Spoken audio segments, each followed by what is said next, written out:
Hey YouTube, it's me, JD. Welcome to my very first ever YouTube video. Today I'm going to be showing you all how I made this bat suit. Now, I have been making costumes like this for a while, but I figured it would be about time that I make a YouTube video about it.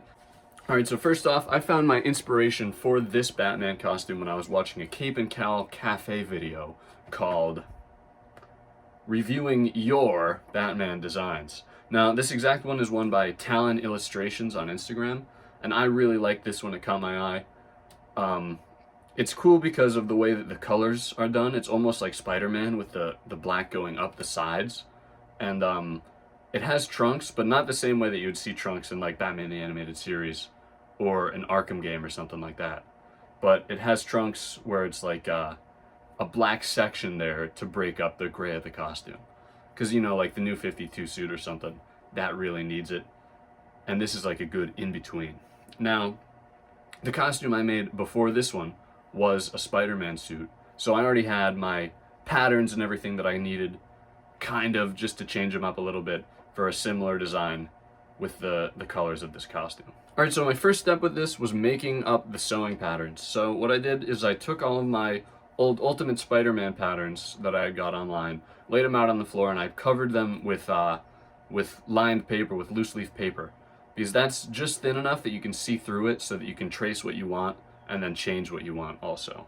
So for the shirt, the main changes that I made were that I made the middle part of it, the chest and the abdominal section, a little bit wider, and I just changed the way that the sides of them were shaped, and then I made the side pieces just a little bit smaller to compensate for the bigger middle bit. And then I went ahead and I cut the neck part off so that in the drawing the neck is black to be the same color as the cowl. So I did that on the front and the back, but also on the arms, because the arms make their way up to become part of the sleeves eventually. I'll show you that a little more later on. And then on top of that, I just made the whole shirt a little bit longer, just so that it would fit me a bit better. The Spider-Man costume was a little bit small, so I wanted to make it a little better fitting. So I traced those all onto my fabric, cut them all out. Here they are, done.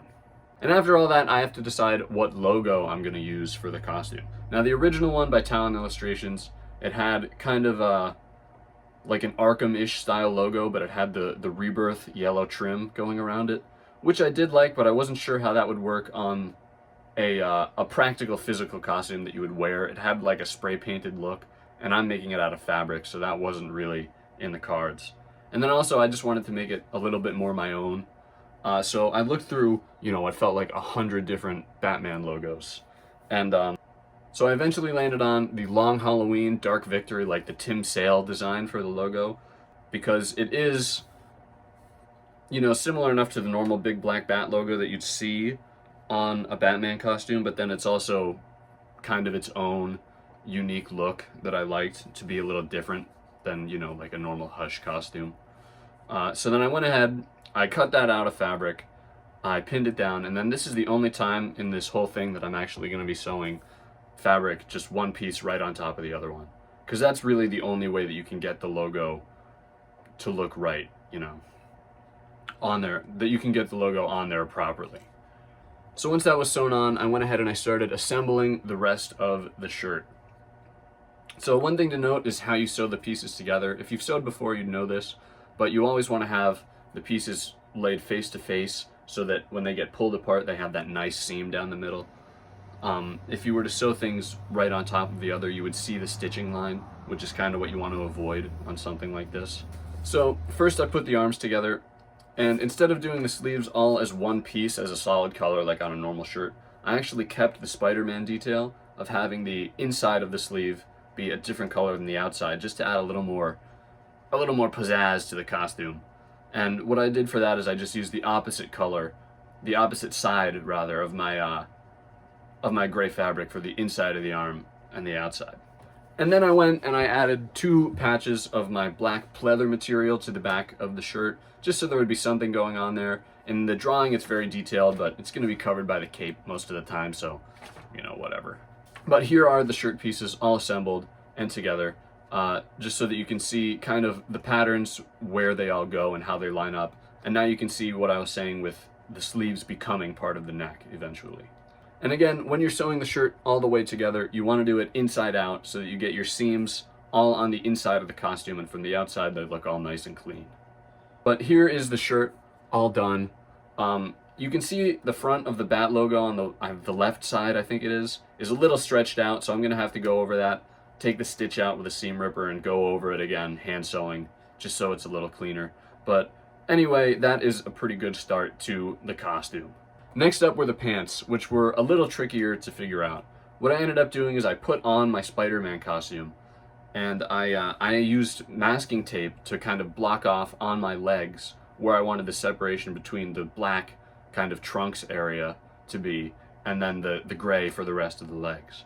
And then I was able to take that off and cut it and lay it out flat over the pattern for the legs, and then trace it onto the other side. So I repeated the process with the lined paper, put it over that, traced it, and then cut them all out, and that actually gave me two different patterns. The one for the black trunk area, you know, the trunks, not exactly trunks over the costume, part of the pants, and then one for the leg. And then the leg one, you only have one pattern because you're going to flip it over to the other side. And now the only difference between sewing these and a normal pair of pants like you would for Spider-Man or just for pants is that first you have to sew the black and the gray sections together for, you know, the trunks and the legs. And here are the pants all done.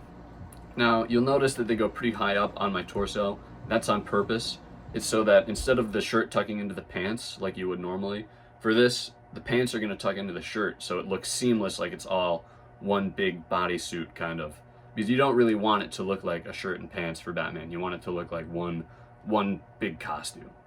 And then also the bottom of the trunk area, somewhere in the process of tracing and sewing and cutting, they straightened out. In the original drawing, they're kind of slanted downward. On mine, they're kind of straight across in the front. In the back, they kept the slant. But it doesn't bother me too much. I mean, it still looks good. And I don't want to make another pair of pants just because of that, so I'm leaving it. Now it was time for the armor pieces. Now this is what I've done a lot more of, is making things with the EVA foam. That's what I did with my Pattinson costume. I did that for a Red Hood helmet. So I've kind of got this part down. The sewing, I'm still learning. So first up, I wanted to make some shoulder pads. Now these did not appear in the original drawing, but when you're wearing a Batman cape, it kind of thins you down, the black color and it going over you. So I wanted to bulk up the shoulders a little bit more.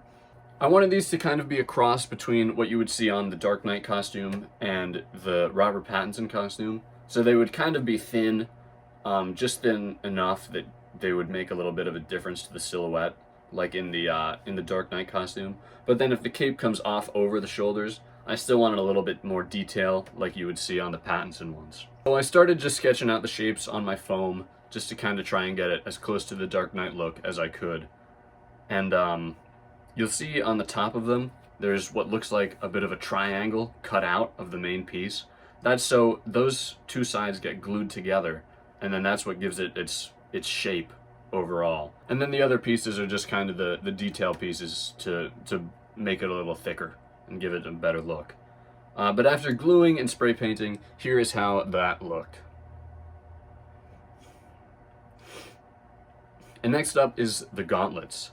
Now in the drawing, they just have the three little Batman hooks on his arms, the three little arm blades, and they don't have much detail. So I didn't go that crazy on the detail for these, but I had actually made some in the past based on, it was one of the Arkham games, I think it was Arkham City. I just bought templates for those ones, but they were way too big for this costume. They were bulky, they were for, you know, armored Batman.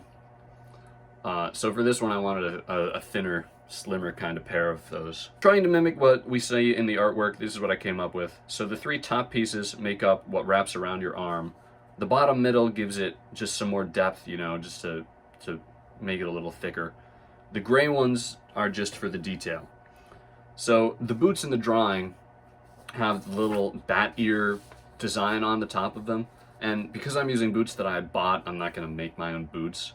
I thought I would add that detail to the gauntlets instead. And of course also there's the forearm blades on them. And here are those done. And then I just went through, I used a silver paint pen to just go on it to give it a little more detail. I like that because it makes it look like the piece of it is actually made out of metal, and then the black color is the paint on it that is coming off to reveal the gray that is underneath. Like I said, the boots I bought online, and same with the gloves I bought just when I was doing my Robert Pattinson Batman costume. And the belt also I made previously out of EVA foam, a similar process to just gluing it together like I would do for these armor pieces. But what's cool about that one is I actually made the one piece just the right size for my phone, so I can have my bat pouch with my phone in it. And the cape. Now the cape I also made beforehand. It's pretty easy to sew. I didn't get any footage of me making it though, so I will just link the video that I watched in the description box. It was a really good one, and you know, it's easy to follow. And this only left one piece of the puzzle left, which was the cowl. And this was the hardest part. Maybe just because I'm kind of new to sewing, but also because it's very trial and error to make a mask that fits your head just right, because everybody's would be a bit different just because your head is a bit different than everyone else's. So I started off with sewing patterns that I got on Etsy from It's Charson. They were great patterns, I really liked them, but I did end up changing them somewhat substantially from how they were originally. And that also comes with the STL file for the face shell that you would glue in under it, similarly to how like a Spider-Man mask would be made, where that just kind of gives it its shape under the fabric. And this video by Parker Peters Pete, it's either that or Peter Parker's Pete, I don't remember. I think it's Parker Peters Pete. It was a great video, just completely dedicated to making a fabric Batman cowl. So I'll link that also in the description, along with the Etsy listing. Just so that if you want to have like just an in-depth video on that, you can check that out. But I did make mine somewhat differently than how he made his, so I'll go over mine here also.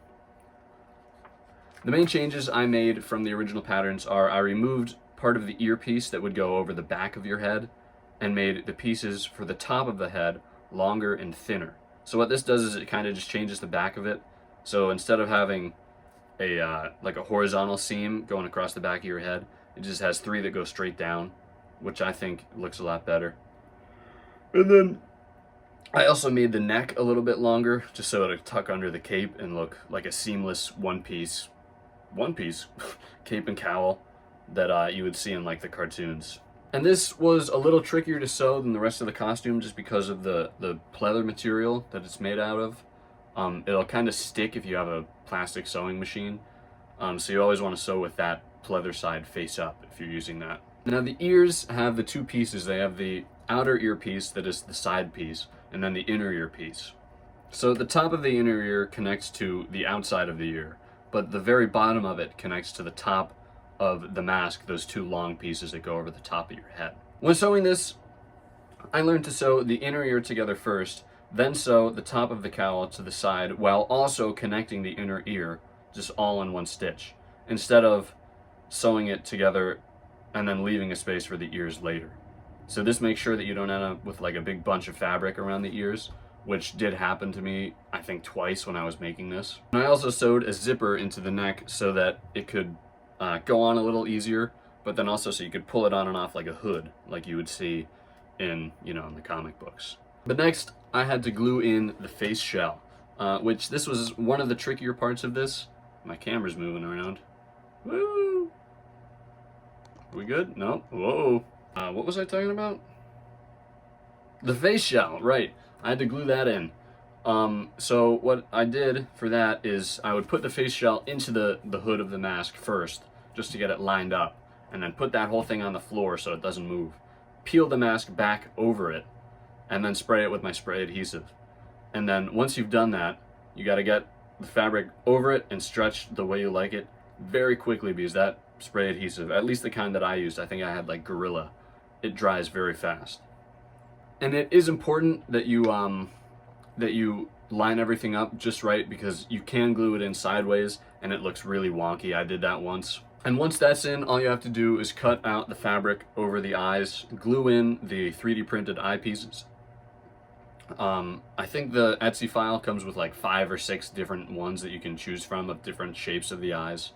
And then you just want to make little pieces to go into the ears just to keep them up straight. I used EVA foam. Now, this cowl isn't quite perfect. The one ear in some angles looks taller just because it's angled differently than the other one.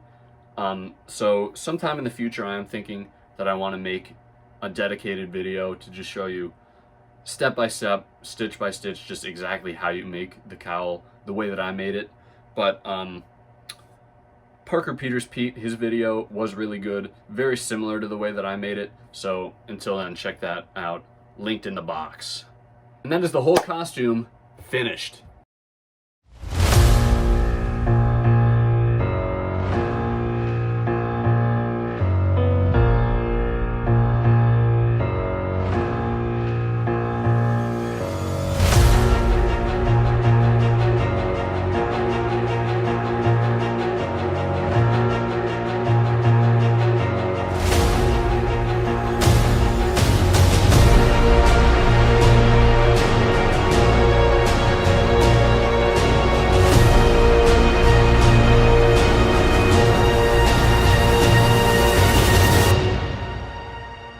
I really hope that you guys liked watching this video and that you liked the costume.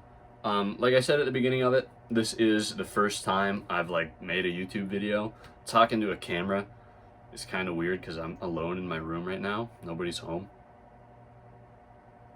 It's just me talking to nobody. But because this is my first video, I would appreciate it if you could hit the like button and the subscribe button and the bell button and the hype button, just all of them. Hit all the buttons, because I'm gonna keep making costumes and stuff anyway, so I figure it'd be cool if people could watch me do it on YouTube, you know? Alright, that is all I have for this video. I'll catch you in the next one. Live long and prosper, or something, I don't know. May the force be with you and all that stuff.